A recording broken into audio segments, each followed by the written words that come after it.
Hey, everybody. Welcome to Paranormal Zone TV. Thank you all so much for joining us tonight. I'm so excited about tonight's show. Um, okay, hold on. Okay, tonight we have a very special guest. I consider Drew my friend. He's one of my favorite guests on the show. Oh yeah, there we go. Hold on, Drew. I heard it. Hold on. Bad. Okay. I knew it was going to do that. My favorite guest is Drew Beeson. Drew has been exploring, he is an author and a researcher, and his books, oh my God, he's got some fabulous books. Drew has been exploring the unknown all his life. He is on a mission to understand our mysterious world. Drew's books include Sighting In on the Zodiac Killer, my very all-time favorite, The Cloak of the Brethren, Out of Bounds, What Happened to Yuba County 5, which we aired a show on, and Asleep in Hell, which we aired a show on that as well. And then also, here, let me show, A Paratrooper of Fortune, the story of Ted B. Brandon, which is part of our topic tonight. And Drew's books can be purchased on Amazon. Now, also, guys, let me show you this. Check out Drew's, check out Drew's YouTube channel. Oh, my God. He's got a fabulous YouTube channel. I'm showing the picture of your channel, and the link to Drew's YouTube channel is under this video. So tonight, Drew and I will be discussing the baffling case of the mysterious disappearance of D.B. Cooper, who hijacked a plane for ransom and vanished into thin air with a fortune on November 21st of 1971. Hold on for a second, Drew. Let me do this. And who is he? Who is D.B. Cooper? Drew's going to talk about that. So, Drew, welcome to the show. I love having you on the show. You're so knowledgeable. So, Drew, I know you wrote this book, and let's talk about this case. So would you start telling the viewers about this case? Sure, absolutely. I always love coming on, Norene, and you are my mentor, so it's always a pleasure. I'm always learning more and more Thank you. that I try to bring into my own channel, so really appreciate that. But this whole case goes back, like you said, it was November 21st, 1971. It was Thanksgiving Eve, and it was sometime around 2 p.m. in the afternoon when a middle-aged man wearing a dark suit with a thin black tie and dark sunglasses and carrying an anti-shake case walked up to the ticket counter of Northwest Orient Airlines at the Portland International Airport. And he bought a $20 one-way ticket to Seattle, which is just a little short milk run from Portland, a very short flight. They do it every day.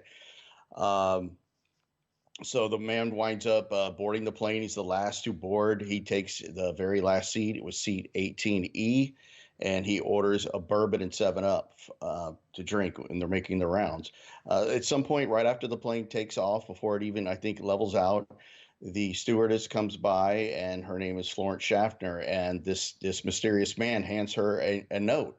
And she thinks this middle-aged guy is just hitting on her like they often do to stewardesses, especially back in the day. And she puts that note in her purse. And he says, Miss, I really need you to read that note. And she now knows it's kind of important. So she pulls the note out of her purse, and it says, I have a bomb and I need you to sit by me. And so she's obviously kind of in shock at this point. So she sits down in the little jump seat right next to him in the back of the plane. And he begins to dictate to her demands, and then she says, "Can I look in the case?" And he opens up his briefcase, and she sees what looks legitimate to her like a bomb. It's got what looks like 4 sticks of dynamite. There's red wires, and it looks very legitimate. So she's, suddenly thinking about her life passing before her eyes and her brothers and her sisters, and she starts to take down the demands he wants, and he's asking for 2 sets of parachutes, 2 front and 2 back. And he wants a $200,000 ransom to be paid to him. So she dictates all these notes, takes them up to the cockpit to the captain. The captain knows this is serious, and he makes phone calls to the authorities and to his airline, and they quickly decide to meet this man's demands. They don't want to take any chances with this. So at this point, they send back another flight attendant, named Tina Mucklow, and she's going to be the one that's going to be going back and forth with the man who bought this ticket under the name Dan Cooper. By the way, DB comes around later, and I'll explain that. So Tina Mucklow comes back, and he's going back and forth and kind of telling her what he needs. And let me get to this part. It says, when he makes the demands, the $200,000, he wants this to be in a knapsack, and that's one of the more important demands that comes out later. So another thing that was said, that he also asked for it in negotiable American currency. That's something else that's kind of not known for 100%, but that's kind of widely believed that that's how he wants this money. So the plane, you have to tell the passengers, because it's going to take a while to assemble this ransom and these parachutes. So the captain tells the passengers that they're having some kind of delay in the air with air traffic and stuff like that, just trying to keep them calm, because they know this trip's like, I think, only an hour in the air. So the plane begins just to circle SeaTac Airport while this ransom's being pulled together, and the money's coming from several different places. The parachutes have to come from somewhere else. So eventually, the captain of the plane is told that all the ransom and the needs of Cooper are being met, and this is around, I think it was around 5 p.m. that afternoon, and so he's now able to land the airplane. So he lands the airplane in a remote part of the field at SeaTac, because this is also one of Cooper's demands. He doesn't want to be too close to the terminals where there might be snipers or something like that. So he was very smart to tell them to put the plane on another end of the runway. So at that point, passengers are still on board, and he's not going to let them get off the plane until he actually sees that the items he requested are brought on. So they bring on the 4 parachutes. Actually, Tina Mucklow helps bring these items onto him.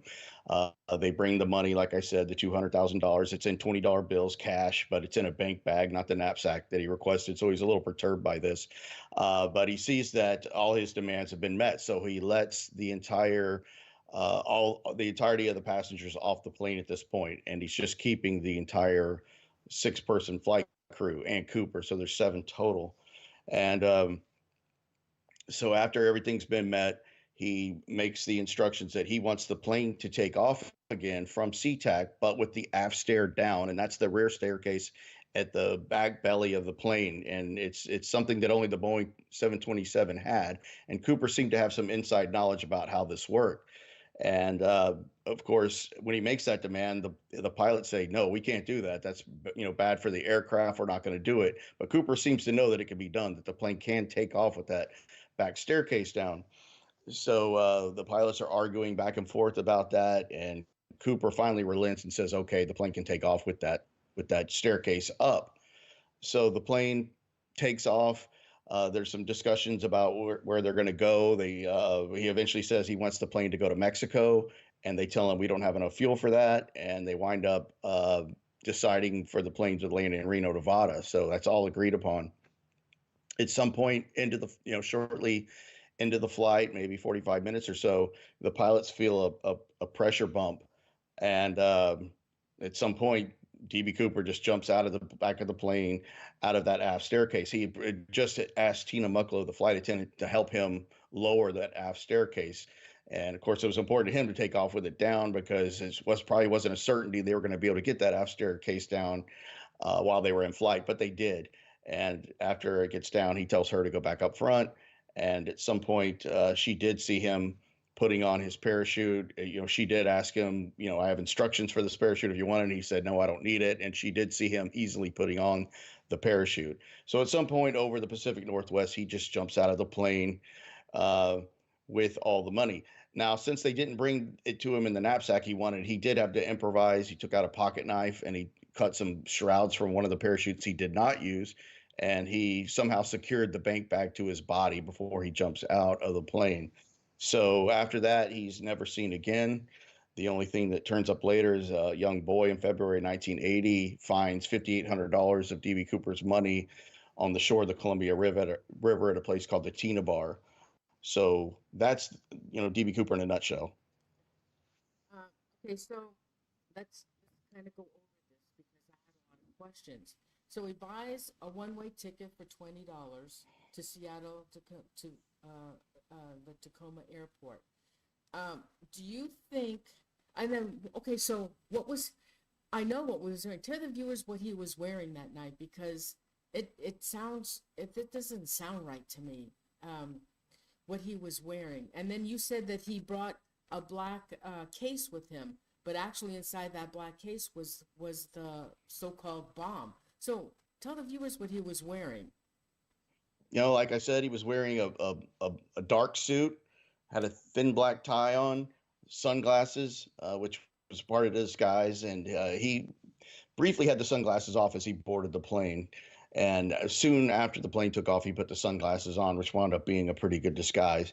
His shoes are always said to have been loafers, which is not really good skydiving attire, but that really isn't true. That's more of just part of the legend. He was actually wearing an ankle high type boot Oh, he called a pebble. was. Yeah, it's called ankle high pebble grain type of a a dingo boot style shoe, Oh, and that only description comes from Tina Mucklow, who spent the most time with DB Cooper, and she has the only description I know of his footwear. So I'm not even sure. I'll have to ask someone I know where the whole loafers comes into it, because the only real description in the FBI files comes from Tina, and it's ankle high. So loafers aren't really ankle high.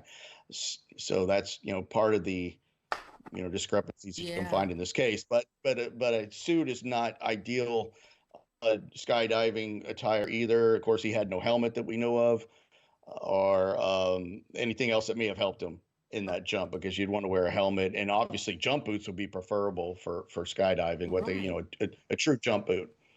Okay. Hey, I'm sorry, guys, if my audio's too low. I can't change it. Is this any better? I've got the microphone up toward my mouth. Is it sound any better? I'm trying to get It's Robert to better. help me. Is it better? Yeah, I I think it told is on Robert my it end. was too low. Let me bring this right up to me. Hold on, I'll bring it closer. All right, hold on. Let me turn this. All right. Okay, is that better now? It's just a tad low. Oh my God, I can't get I think it's Robert's better. not. Is it? He's Yeah, not around. Oh God. Let me see if he's going to get on any desk. Hold on. it's better. Yeah, the people in the Okay. chat are saying it's much It's better. better. Okay. I'm Yeah, right on top of it. Okay. All right. So, all right. Okay.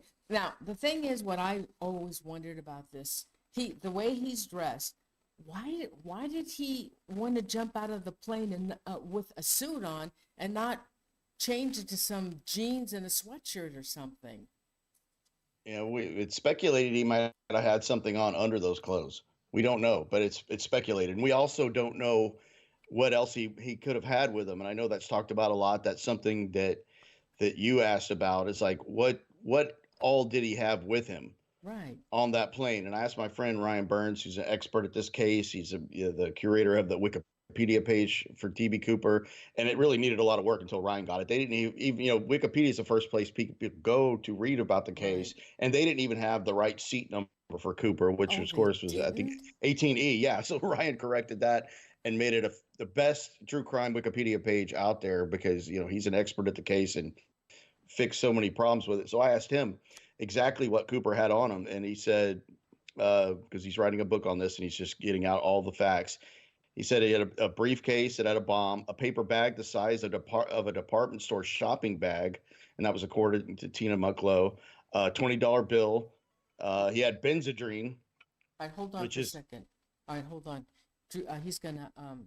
I'm sorry, guys. Robert's gonna fix my audio for me. Robert, sorry. I think you're good. Yeah, you think I'm okay? Am I okay? Do I need Robert to help me? No. I'm okay. Yeah, You everybody in the sure? chat says you're fine. Okay. Hey, Robert, it's okay. I've got my mouth up to the microphone. We'll catch it. I'll catch you after when I'm off the show. Okay. Thanks. All right. I'm really sorry. So we'll go. Here's the list again. This is what Ryan Okay. gave me that he had. All right. A briefcase bomb, and he had a paper bag the size of a department store shopping bag, and that was according to Tina Mucklow. He had Benzedrine, which are like Oh. amphetamine pills, which is really interesting. But He had a wait a minute. pocket. Isn't Benadryl for like air sickness? No, Oh, it No, isn't? this is more of an amphetamine this is something that'll keep you awake for a long period of time. Oh, okay.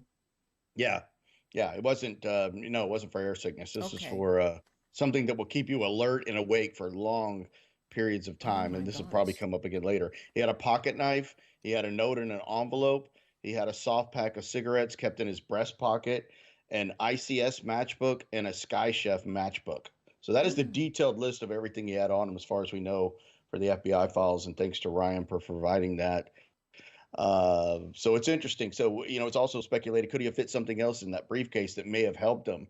What was in this paper bag the size of a Yeah. department store shopping bag? We don't know. It could have been maybe jump boots or something more warm, because it was freezing at that altitude when you jump. So we don't know. So maybe there's more room in the briefcase somewhere, or there was something else in that department store bag.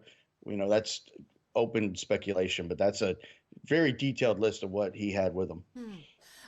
Um, let's see. Now I had a okay, so they found, let me close this out. They found uh his tie. Now was that tie on the ground or was it on the plane? No, they found the tie on the plane when it landed in Reno. It was really the only thing. It's the only thing he left behind, other than 8 cigarette butts. That's the brand he smoked, was Raleigh filter tip cigarettes. Was the brand, and they had 8 cigarette butts from Cooper that he smoked on the plane. And the first question is, where are those today? The answer is, according to the FBI, they've been destroyed a long time ago.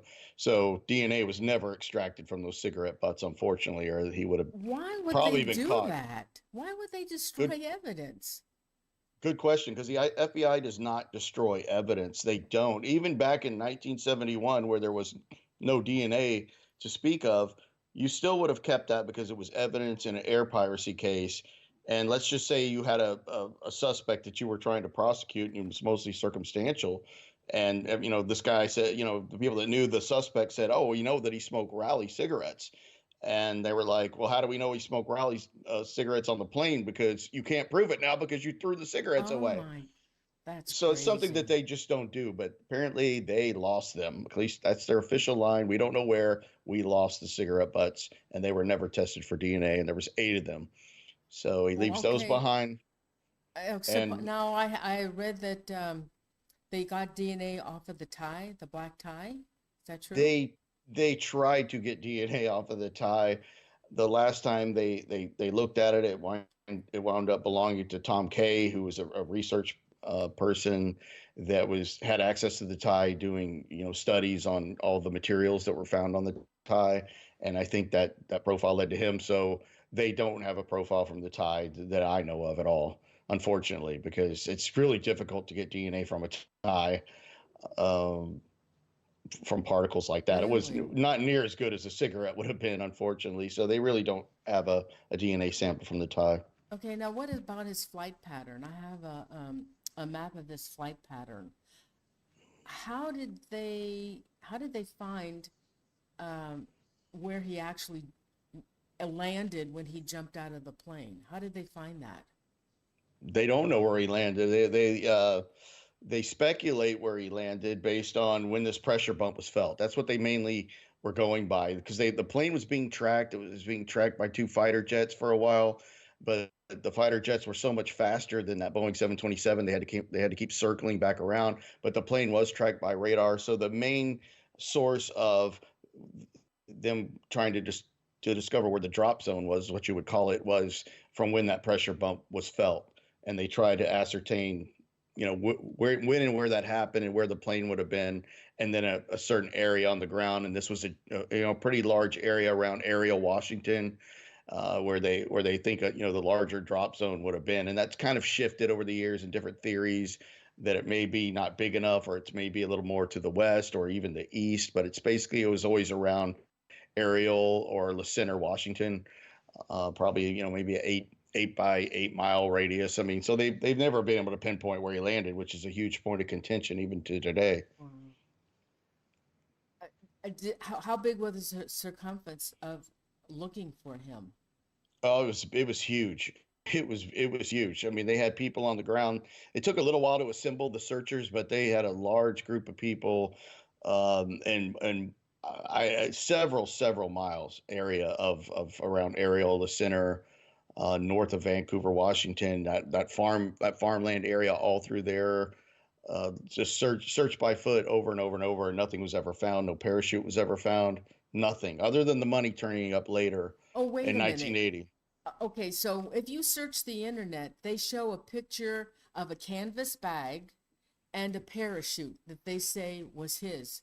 Oh, is that just media doing that, or was that true? I have a Yeah, picture they of never found his parachute. oh my God. So see what happens?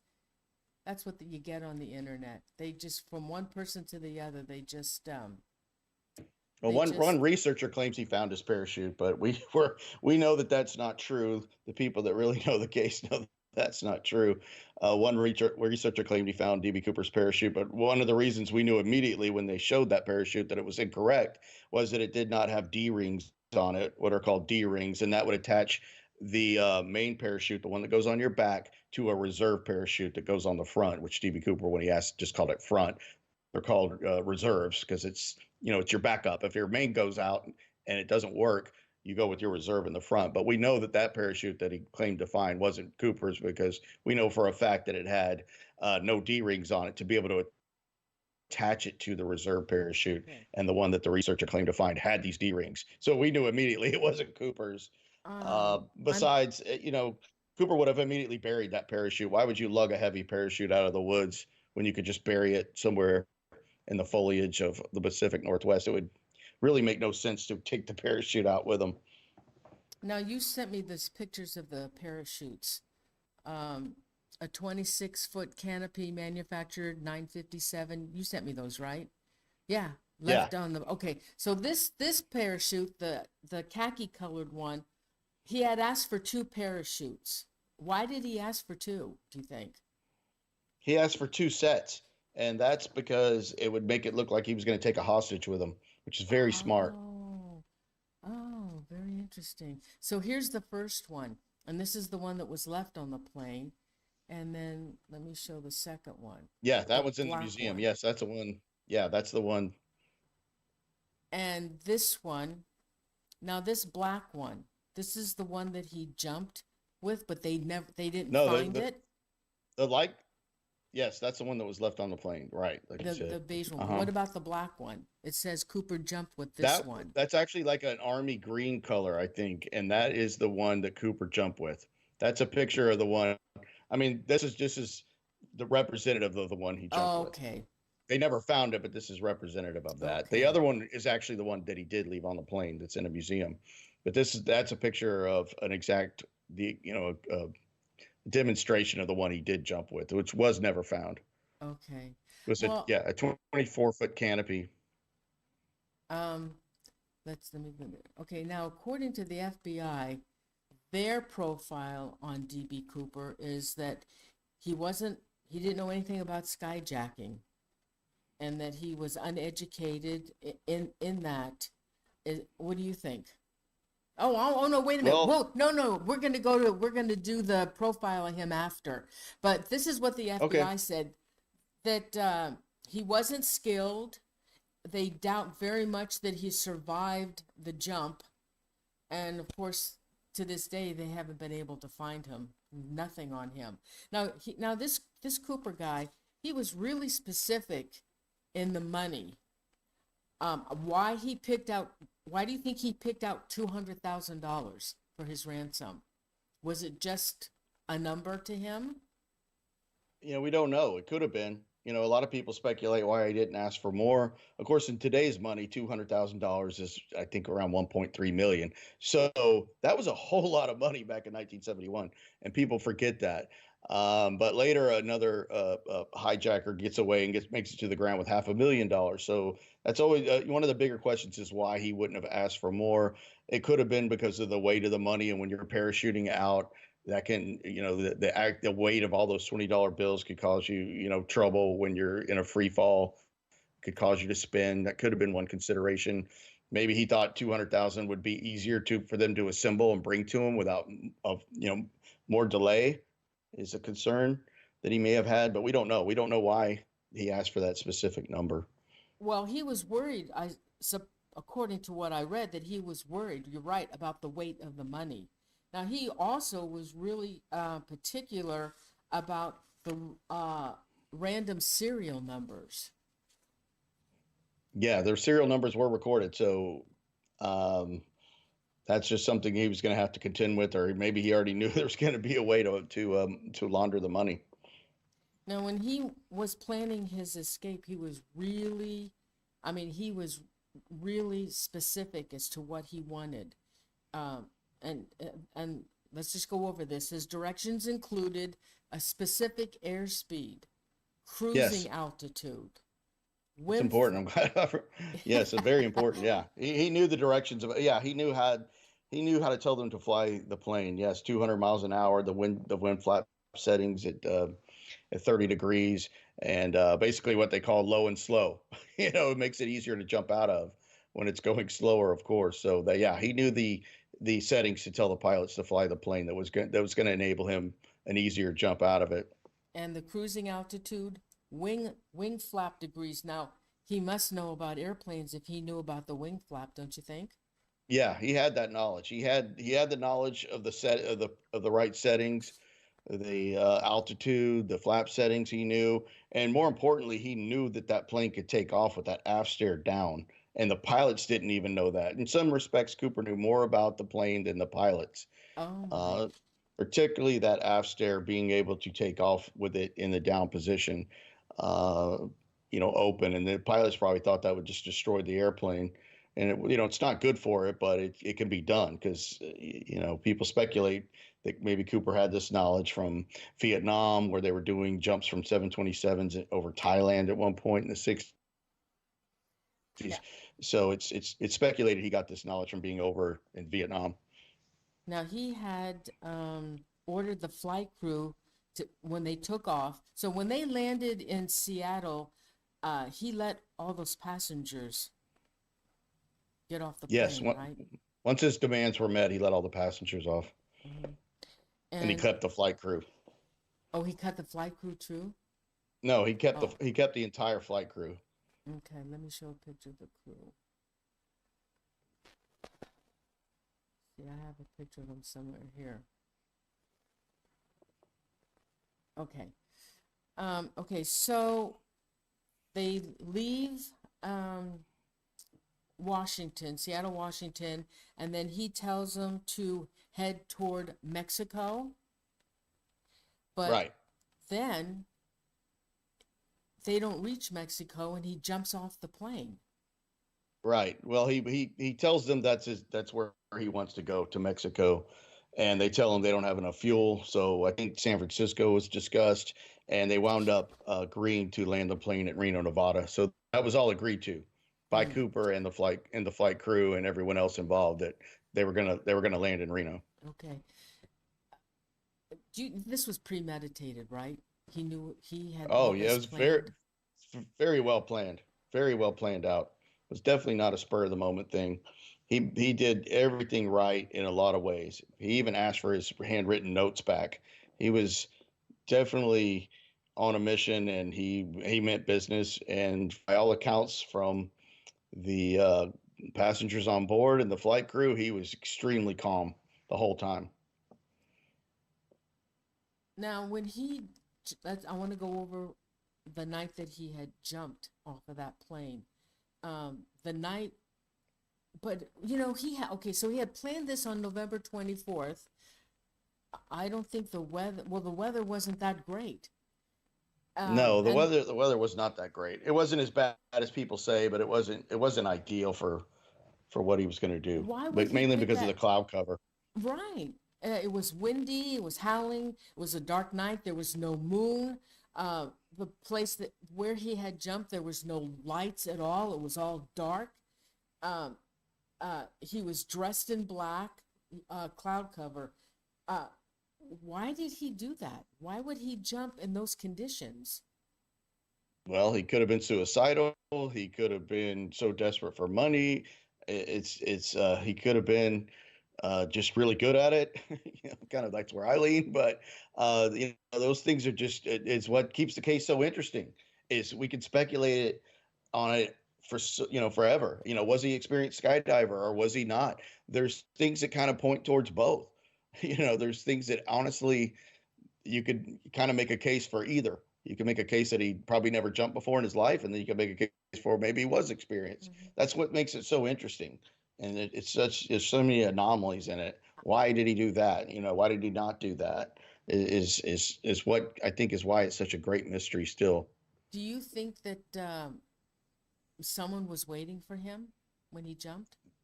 I don't know. A lot of people believe that. How he would have communicated with that person once he hits the ground, because he probably didn't know exactly where he was when he made it to the ground. And that's if he lived, because there's a lot of people that believe he died as soon as he hit the ground. And there's a lot of people that believe he went into the Columbia River and froze to death immediately.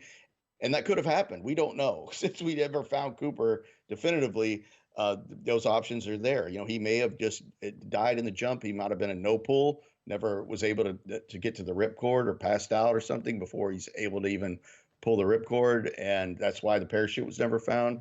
We don't know. I mean, he may have had help on the ground if he had some way, maybe in that bag we were talking about. A lot of people that don't know he had that extra bag could have had some form of radio equipment in it to contact somebody when he made it to the ground. Because when you jump out of a plane, a jet, it's really hard to determine where you're gonna hit the ground. Even if Cooper kind of knew by air and was kind of timing it after the SeaTac, it would have been really difficult to get close to, like, within 2 or 3 miles of where somebody could be searching for him, because you're so high up coming out of that Boeing 727 that you could just kind of not even land anywhere near where you thought you would. Especially, with the wind and everything else. I'm trying to remember. I think it was 2,000 feet. It's about as low as a jet can fly. 2,000 feet. Okay, so when he jumps and they don't find a parachute, aren't parachutes kind of heavy with all that stuff that's attached to it? Oh yeah, very heavy, very heavy. Well, doesn't that seem kind of strange that they didn't find a parachute or they never found trace from it? Not a trace. How could that be? That a big parachute like that, he had to have taken it with him, unless he buried it. Probably buried it is my is my belief. I think he buried it. And if he never pulled the ripcord, it's possible that they just never found it. If he never pulled, then the canopy's not going to be out of the container. So if he doesn't ever pull the ripcord and he winds up hitting a tree and dying in the middle of the woods somewhere, it's possible that in over 50 years of hunters and people walking through that, you just never found it. I mean, it is possible. It's unlikely, but it's possible. Now, there was, of course, they never found the body either. I know. I'm showing a picture of the money, some of the money that they found. It was $5,800 of the ransom money that was found in 1980 along the banks of the Columbia River. What was that money? It was was the kid digging up sand or something, and the money was just in there, loose?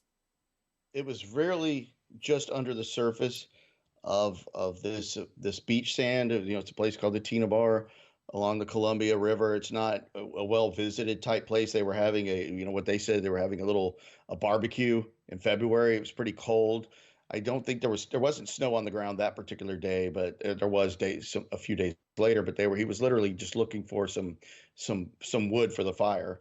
It was an 8-year-old boy named Brian Ingram that was there with his father, his mother, his cousin, and his aunt. And Brian was just going up and down looking for little twigs and stuff, and somehow noticed the money under the surface of the sand and found 3 stacks of Cooper's money, $20 bills, 3 different stacks of it that totaled just a little bit above $5,800. But they were the stacks were on top of each other. So that enters a whole different mystery of the D.B. Cooper case. Number one is who D.B. Cooper was, because they never found him. Number two, how did that money get there? How did it get to the beach at the Tina Bar in 1980? That is almost as big of a mystery as who Cooper was. because the plane never flew over that particular area. So it's not, Oh, some people said it might, but everything points towards it never flew over that area. So, there's all this speculation. Was the money planted? Did it wash down the Columbia River and somehow get deposited up on that Tina Bar shore? They had a dredging operation in the early 70s there. People speculated, did it come from the dredge? And where it's dredged out, and then the spoils is what they're called. The old dirt is dumped up on the beach shore. Could it have come from that? Did Cooper lose the money mid-flight, and just part of the money got away and made it into the water, and just made its way, upstream or whatever? But they knew that's pretty impossible for the money to make it up that way, and they I think the dredge has been ruled out. There's still people that firmly believe that money got there by natural means, and there's people like me that are going to swear up and down it had to have been planted. So it's a huge debate that still rages today. I think it's even a bigger debate than who Cooper was in some areas. yeah. And money, the money would have been all traceable. So the remaining money, if he had spent any of it, it would have been traced to whoever had it, correct? Yes. So the money was never spent. Yeah, it was 10,000 feet. Sorry, I couldn't remember. It's 10,000 feet, I think, is where the altitude when he jumped, which is pretty low for a commercial jet, but pretty high for a skydiver. It was 10,000 feet. Well, okay, so my question is, there was still a lot of money left. It wasn't spent. And if somebody else got their hands on that money, probably not knowing that it was traceable, might have spent it, but it never was spent. So what do you think happened? There's lots of possibilities. So, like I said, none other of the money had ever turned up in circulation ever. Not one $20 bill has ever been found. The serial numbers are recorded. They were provided to every bank around. I still think it was possible you probably could have laundered it because you didn't have the internet back Oh, then. yeah. If some normal looking guy walked into a casino with part of it, I don't think every casino worker was like looking at every list of the serial numbers. But from what I understand, though, they were definitely were being looked for in certain places and never showed up. So maybe they caught up with who Cooper was and took the rest of the money back.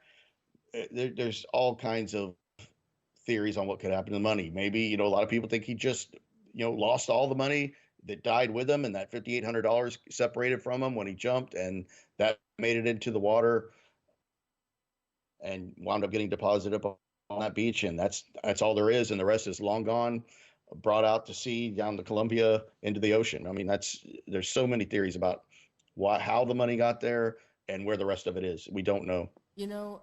Since this was all premeditated and he had it planned out, did the airlines check on past flights to see if he had ever purchased a ticket on their airline? Well, of course, we don't think he gave his real name. Oh, So, that's you know, right. he gave the name Dan Cooper. That's And of right. course, he's known as DB Cooper. And that happened because the Associated Press made, early in the investigation when they were looking for him, somebody had found a DB Cooper somewhere locally. And that got out over a news reporter or something heard that. So they thought they were looking for a DB Cooper and not a Dan Cooper. So it was too late after that. The name DB got out and it just stuck. So Yeah. it's now legend because he never identified himself as DB. It was just Dan Cooper. So there's a lot of, we're pretty sure that wasn't his real name. So they weren't really able to figure out if he had taken another flight or where it originated or how he even got to Portland International Airport. So lots of speculation on why he chose that name too. Okay, so now I want you to go into who you think DB Cooper is. Well, I mean that's the main thing. Who DB Cooper was. I been in this case a long, long time, and I'm always a fan of just DB Cooper, like the unknown man. I'm still a fan of, hoping in a way if it's never solved, that just the legend stands out, and we think of this guy DB Cooper in the sketches, and it's great. And I've always been into this case, and I read about a suspect one day named Ted B. Braden, which is what my book's about, and he's my top candidate for DB Cooper. And there's some good ones too. We could talk about them. I think there's some really good Okay. ones, and there's some newer ones too. But I like Ted Braden. He was being talked about on a DB Cooper message board by a guy named Bruce Smith, who was known as the Mayor of Cooperville. He's kind of the he was always the group leader of all the online DB Cooper sleuths, and just a great guy. Wrote a book called DB Cooper and the FBI, which I highly recommend. And he was discussing Ted Braden with another researcher named Snowman online, and I read, them talking about him, and I was just blown away by what they were saying about this guy. He's a Vietnam commando. He was in a Black Ops unit called MACV SOG, which stands for Military Assistance Command, Vietnam Studies and Observations Group. And that's a really benign sounding name, but it's the Black Ops in Vietnam, the top level of special forces in Vietnam that did prisoner snatches. They would do weapon sabotage. They would go into Laos, which we weren't supposed to be in Laos, of course. So they had to go in sterile with no dog tags, no ID on them at all, because if they got caught in Laos, they would just, and you got captured, no one was going to come help you because they can't admit that you're over there because of the Geneva Convention. So these guys are the toughest of the tough in Vietnam. There's about 1,300 of them from 1965 until the end of the war in the early 70s. So Ted Braden was part of that group. And his background was he had entered to fight in World War II towards the back part of the war. He was 16 years old. He lied about his age to go fight in World War II. He trains to be part of the 101st Airborne. So he's qualified airborne at age 16, which is impressive. That's a tough program. He gets over to Europe just after D-Day, the D-Day invasion, and he winds up being a combatant in the Battle of the Bulge. Bastogne, like really heavy fighting. He gets 2 Bronze Stars, and I have one account of him over there with his unit. He was in the part of detached to the 101st Airborne. He was in the 501st Parachute Infantry Regiment, E Company, which is called Easy Company, like Band of Brothers. This was a very similar unit of the Band of Brothers unit, but not the same one because all the E's were Easy Company. But he would go out to the German listening post early in the morning, we have an account of, and just wanted to get close to the German soldiers as they would go to their listening post. I mean, he was an adrenaline junkie all the way. Heavy combat at age 16. And then what he finds out he's good at is parachuting.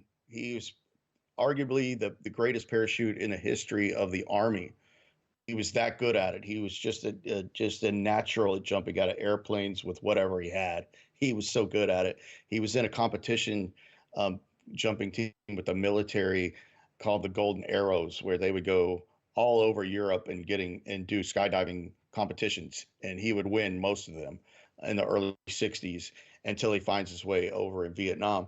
So, from those guys talking about him, I just wanted to find out everything I could about this guy and his background. And I wound up talking to some people that knew him. And of course, they all believed that he was DB Cooper. When that comes up, they're like, I fully believe it. I talked to his jumping partner, Al Tyre, from the Golden Arrows from the 1960s, who was a really accomplished skydiver himself. And he said, I 100% believe that my jumping partner, Ted Braden, was DB Cooper. And he said, let me tell you why. And he would go into all the reasons. And he thinks he tried to confess to him one time when he ran into him at a truck stop in 1973. He pretty much confessed to it, or wanted to.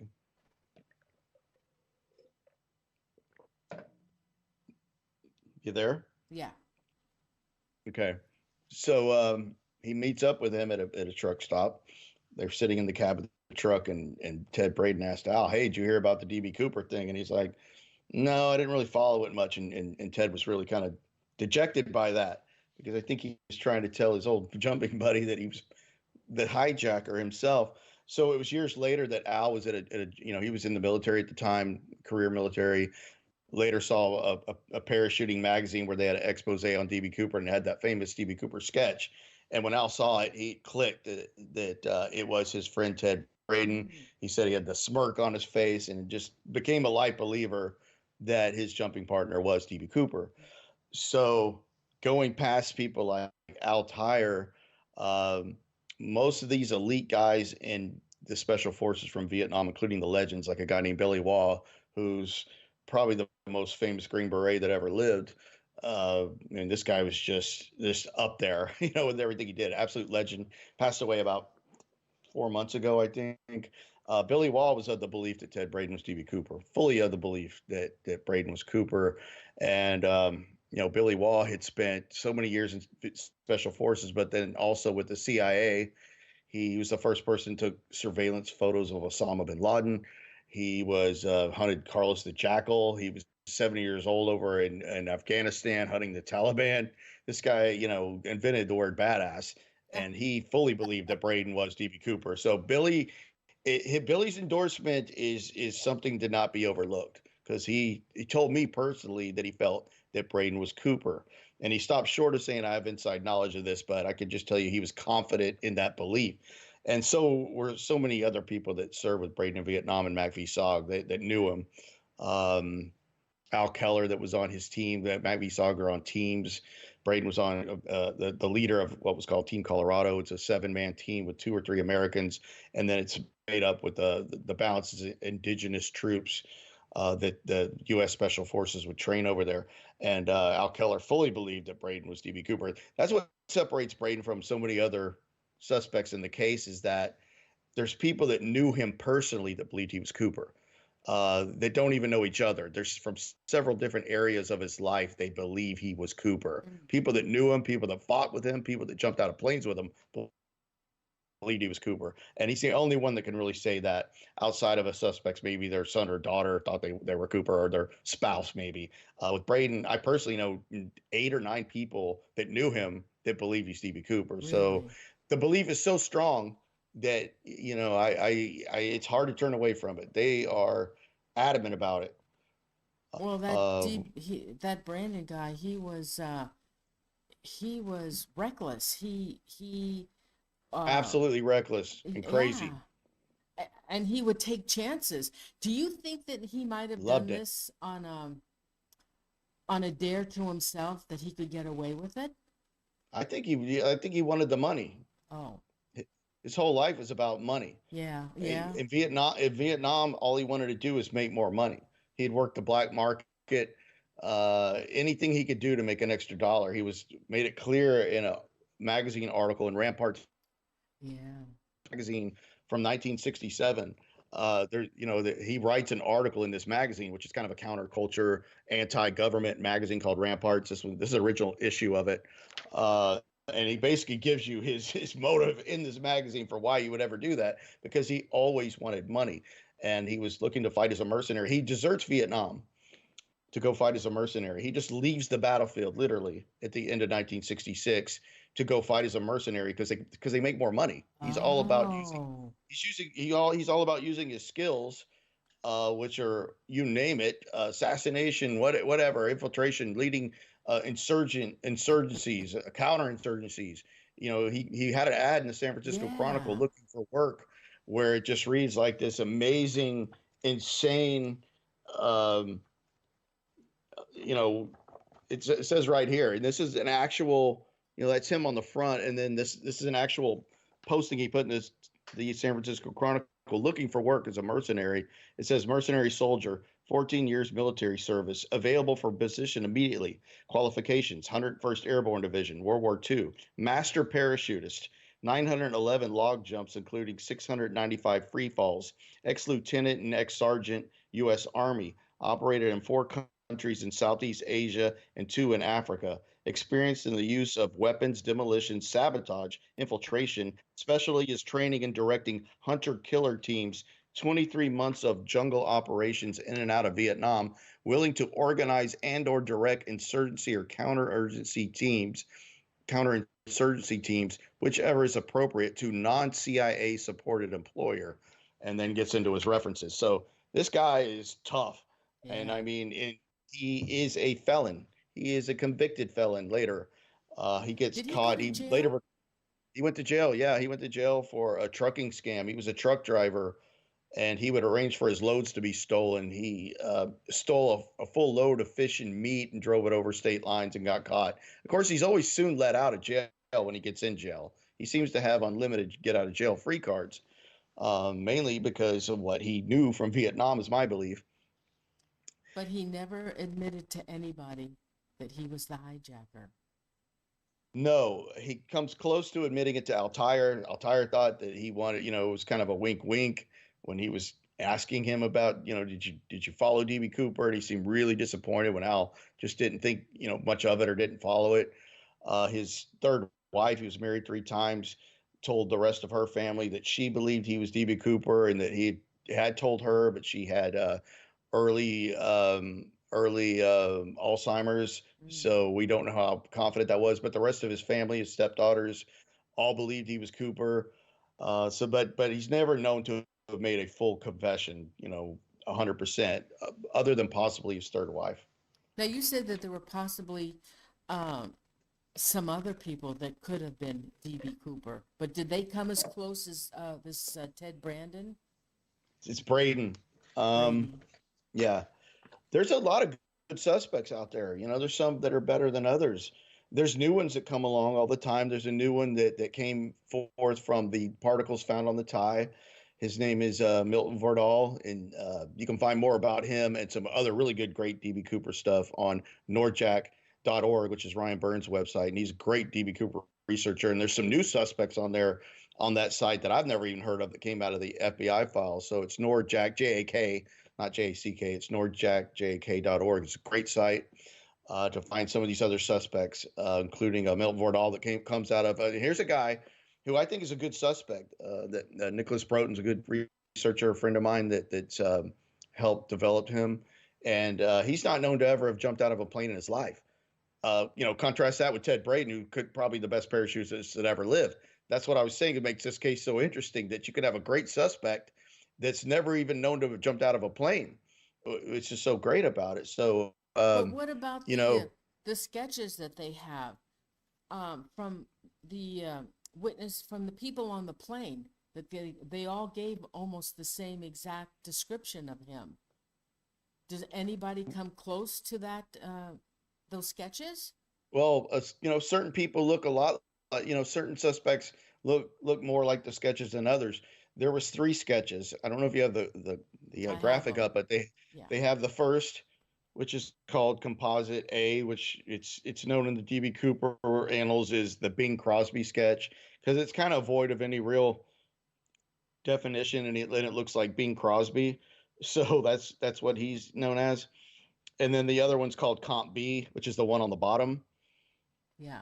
And the first one was which just says initial sketch. And thanks to Ryan Burns for letting us use this awesome slide that he put together. But the first one was one of the first. They just called the initial sketch, and I don't even remember the genesis of that one. But the main one that people use and see mostly is what's called Comp B, and that's the one on the bottom. When they went back to the eyewitnesses and tried to get a little more detail, I think the sketch artist was a guy named Roy Rose, who was really a really top notch sketch artist. So after the comp A, they got a little more detail to him. He kind of has a receding hairline and all that, and the nose was a little bigger. And then there's also a comp C that comes later, and that was developed by the TV show Unsolved Mysteries with one of the flight attendants, Florence Schaffner. And so that's called Comp C, which is not shown here, but I think the main one you see the most is Comp B. So, there's different suspects that look a lot like one and maybe not like others. And there's some that kind of look like all three, which would be good. Like I mentioned, Milton Vordal is a good match to the sketches. There's another suspect named William J. Smith, who they have a photo of him and later in life, which would have, I think he would have been older than when the hijacking happened, but he's a dead ringer for Comp B, easily. A great match to Comp B and a good suspect, in my opinion. So there's a lot of good suspects in this case. The ones you hear about the most are going to be a guy named Robert Rackstraw, who is another Vietnam veteran, and that was developed by a guy named Thomas Colbert. He's a media guy. But the problem with Robert Rackstraw is he's just too young, because the thing that everybody agreed with on Cooper, all the eyewitnesses, one of the main prevailing things about him is that he was middle aged. No matter what, everybody was like definitely, that mid 40s area. Ted Braden was 43 at the time of the hijacking. Some of the other suspects were in their 40s, but some of them were too young, like Robert Rackstraw. You see a lot. He was the helicopter pilot. We talked about him before on the show. I think he was 28 at the time of the hijacking. He's just too young, and he looked young. He looked his age, so that's the biggest strike against him. Could he have done it? Yes, but he's just so young. It's a big hurdle to overcome. Another extremely popular suspect is Richard Floyd McCoy, who pulled off a similar hijacking just months after DB Cooper. He asked for $500,000 and made it to the ground with the money. Now, he got caught quickly thereafter, but there's a lot of people that believed it was McCoy. McCoy was also very young. I think he was 27 or 28 at the time of the hijacking, like Rackstraw. But McCoy, and he did look older for his age, but he's got a lot of things against him that the people that like him never tell you. So he had a thick North Carolina accent, and DB Cooper was said to have had a Midwest accent. Richard McCoy had big ears, which no one ever saw. So he has some things that work against him, but those are two of the more popular suspects. And between McCoy, Braden, and Rackstraw, they're the three Vietnam suspects that actually saw combat in Vietnam.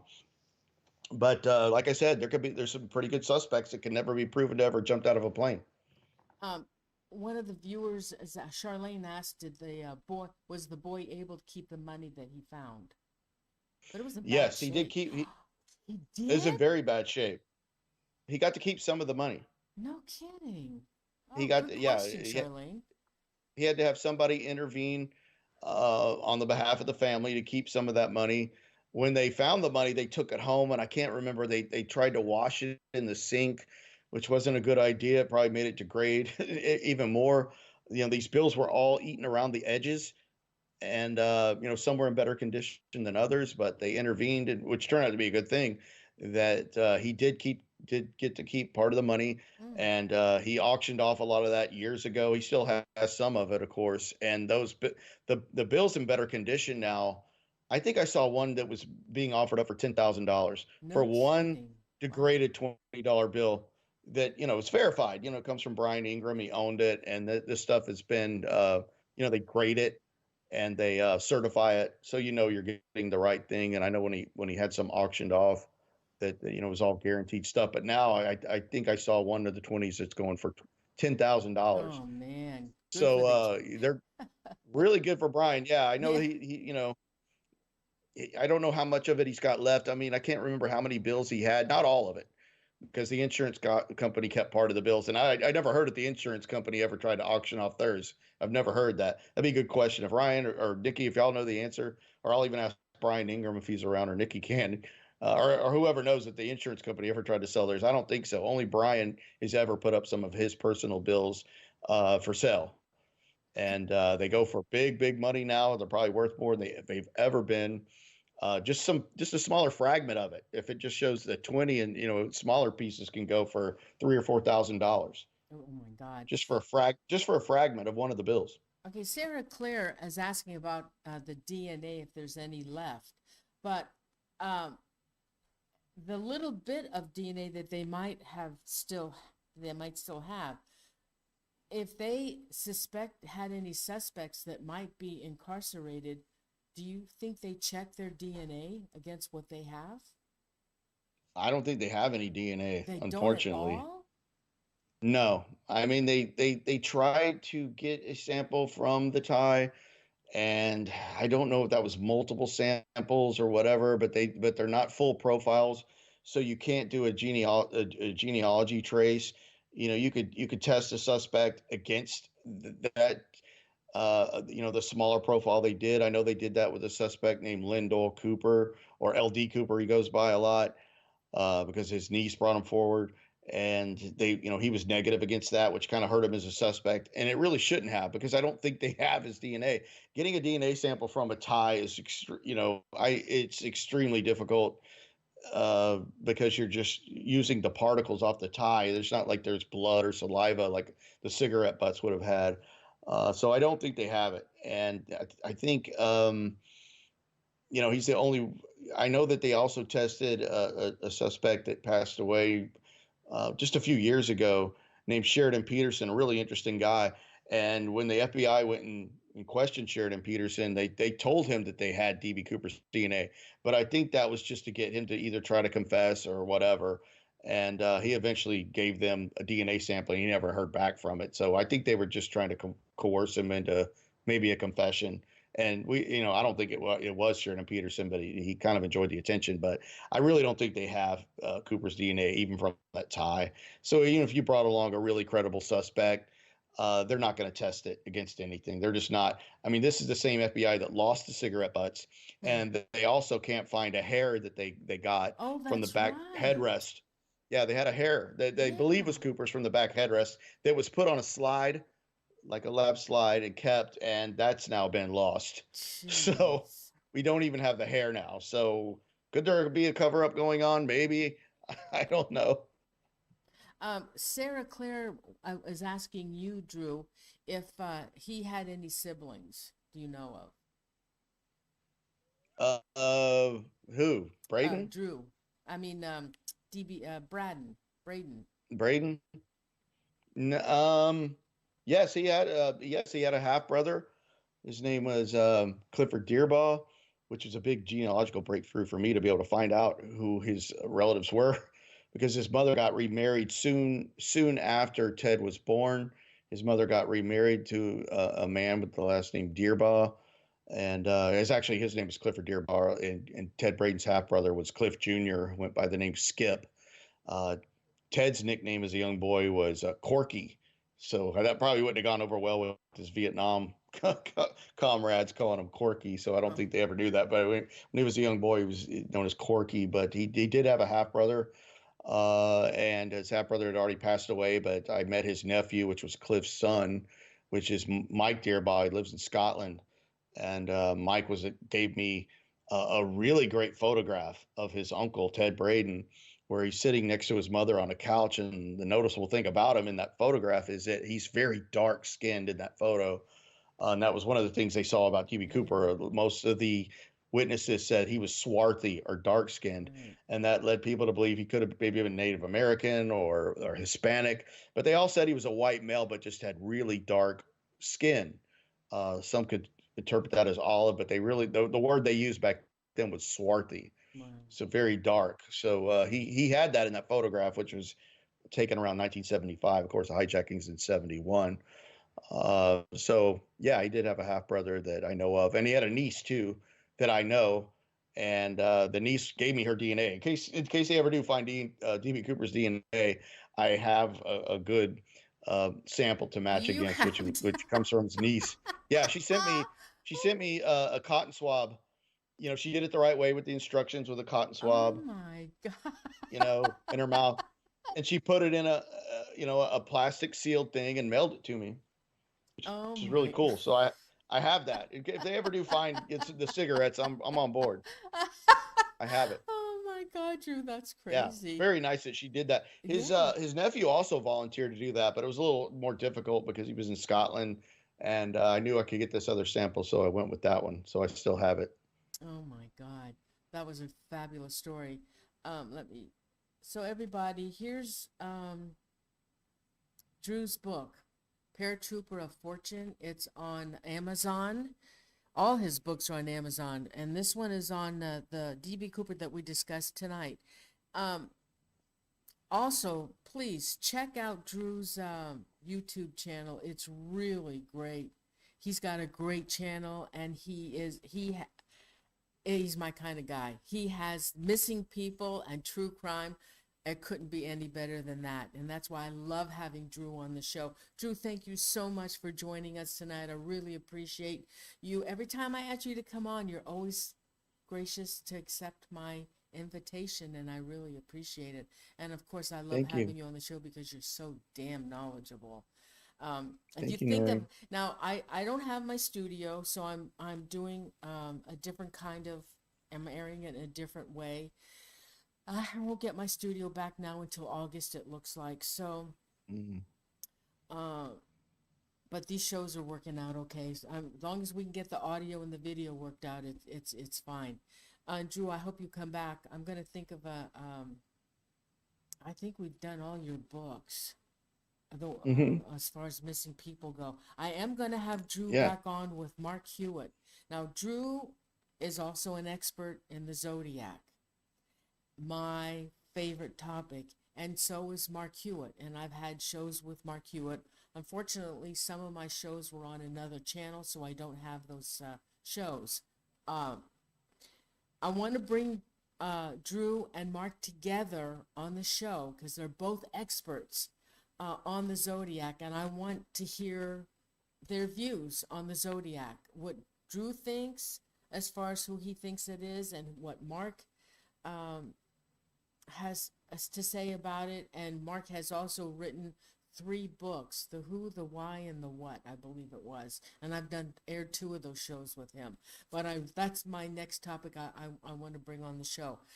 Drew, thank you so much. I hope Sunday afternoons are okay for you. I want to do another show with you, if that's okay with you.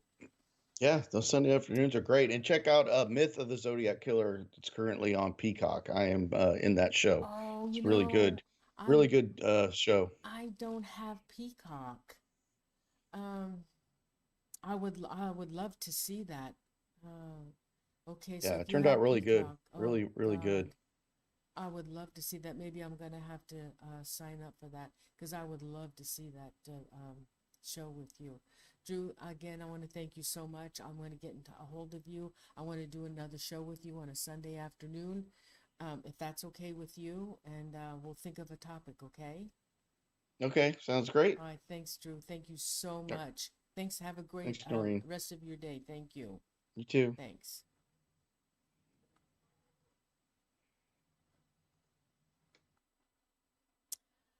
Okay, I guess my audio got better, huh?